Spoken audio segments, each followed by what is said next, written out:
لطف اللہ صاحب، آپ کے نے جو نیا گھر بنایا ہے،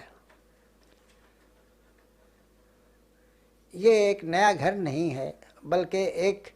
عجوبہ روزگار گھر ہے۔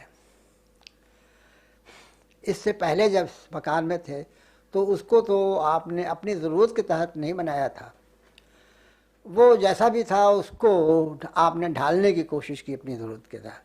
لیکن یہ مکان تو ایسا بنایا ہے کہ آپ کی ساری ضرورتوں کے یہ تابع ہے۔ اور یہ مکان کیا ہے؟ ایک میوزیم ہے، ایک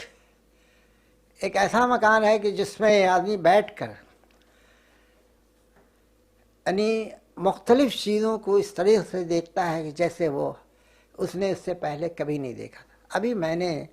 آپ کا جو کیٹلاگ دیکھا اردو کے شعراء کا، ان کے جو آوازیں، جو ان کی غزلیات آپ نے جو ریکارڈ کی ہیں، کہ کس طرح سے وہ کیٹلاگ بنایا ہے کہ ایک سیکنڈ میں آپ جب چاہیں وہ غزل، وہ گانا جو ہے نکال سکتے ہیں، اور کتنی تیاری کی ہے آپ نے اس کیٹلاگ کے بنانے میں، اور پھر اسی ترتیب سے آپ نے ان کو الماریوں میں اس طرح سے رکھا ہے کہ ایک سیکنڈ کے اندر آپ جا کے وہ چیز لاتے ہیں اور فوراً سنانا شروع کر دیتے ہیں۔ ایک چیز تو یہ میں نے محسوس کی۔ پھر میں نے یہ محسوس کیا کہ آپ نے بعض شعراء کی کلیات ساری جو ہے مرتب کر ڈالی، کہ آج کل کو اگر ان کی کلیات سے نظم یا غزل نہ بھی موجود ہو تو آپ کی ریکارڈنگ سے وہ تاریخ بتاریخ ان کی کلیات جو ہے مرتب کی جا سکتی ہے۔ چنانچہ مجھے 2 کلیات کے دیکھنے کا موقع ملا، ایک تو فیض کی شاعری کی آپ نے، نظموں کی آپ نے کلیات اور غزلوں کی مرتب کی، اور ایک جو ہے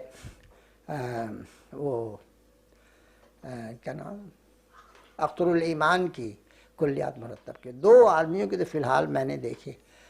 اور پھر جس طریقے سے آپ نے شعراء کا کیٹلاگ،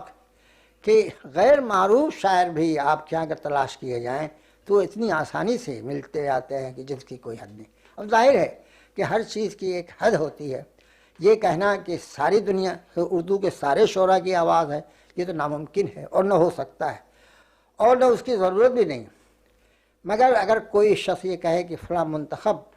فلاں پسندیدہ، فلاں مقبول شاعر کی آواز نہیں، تو ایسا کوئی شاعر نہیں ہے جس کی آواز اردو زبان کا شاعر وہ ہو اور وہ آپ کے ہاں ریکارڈ نہ کی گئی ہو اور آسانی سے اس کا ریکارڈ دریافت نہ کیا جا سکے اور کیٹلاگ میں اس کا نام اور اس کا نمبر وغیرہ نہ ہو۔ تو یہ جو آپ کا کارنامہ ہے، یہ آپ کے دوسرے اور کارنامے جو ہیں، مثلا تصاویر، آپ کے پاس ہر مشہور شاعر و ادیب کی نہایت خوبصورت تصاویر ہے، اور ان کا کیٹلاگ بھی موجود ہے ویسا ہی، کہ ایک سیکنڈ میں آپ ان کی تصویر نکال سکتے ہیں، اس کا پرنٹ نکال سکتے ہیں کہ یہ پرنٹ ہے، یہ تصویر ہے۔ اور اب آپ کا جو ایک پرانا کام چلا آ رہا تھا موسیقی کا، وہ تو ایک علیحدہ پوائنٹ ہے کہ سارے موسیقار کی آواز آپ کی عجائب خانے میں اس طرح سے بند ہیں کہ ایک سیکنڈ میں جب چاہیں جس کی آواز سننا چاہیں، یہ ایک الگ پڑا۔ اب جو آپ ایک عجائب خانہ اپنی ان چیزوں کا بنا رہے ہیں جو آپ نے زندگی بھر جمع کی، نہایت انوکھی چیزیں، پسندیدہ چیزیں، ایسی چیزیں جو آج نظر نہیں آئیں گی، ان کا ایک ذخیرہ آپ نے جمع کیا، اس کی نمائش ایک نہایت باقاعدہ طور سے آپ ایک کمرے میں کرنا چاہتے ہیں۔ ایسے ہی اب کتابوں کا مجموعہ بھی آپ نے شروع کیا۔ ظاہر ہے کہ آپ کا مقصد تو برٹش میوزیم کی لائبریری بنانا ہو نہیں سکتا، اور نہ اتنے مکان میں اتنی گنجائش ہے کہ برٹش میوزیم کی اتنی کتابیں آ سکیں، لیکن چند پسندیدہ شاعر و ادیبوں کی کتابیں اور چند اہم کتابیں جو بہت ضروری ہیں تاریخ کے اعتبار سے بھی، وہ آپ کے آہستہ آہستہ جمع ہو رہی ہیں۔ تو یہ سارا کارنامہ ایسا عظیم کارنامہ ہے کہ میں تو نہیں سمجھتا کہ آنے والی نسل صحیح طریقے سے آپ کی اس خدمت کا اعتراف کر سکے گی۔ اگر ہم لوگ تھوڑا بہت اعتراف کر لیں تو کر لیں، لیکن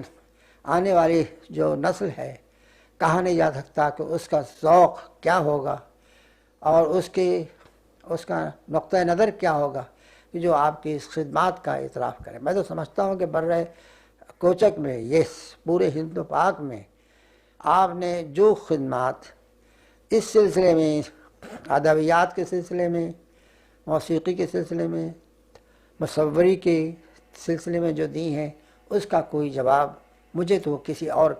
اس بر اعظم کے کسی اور شخص کے، اس بر کوچک کے کسی اور شخص کی لائبریری میں یا ذخیرے میں نہیں ملا.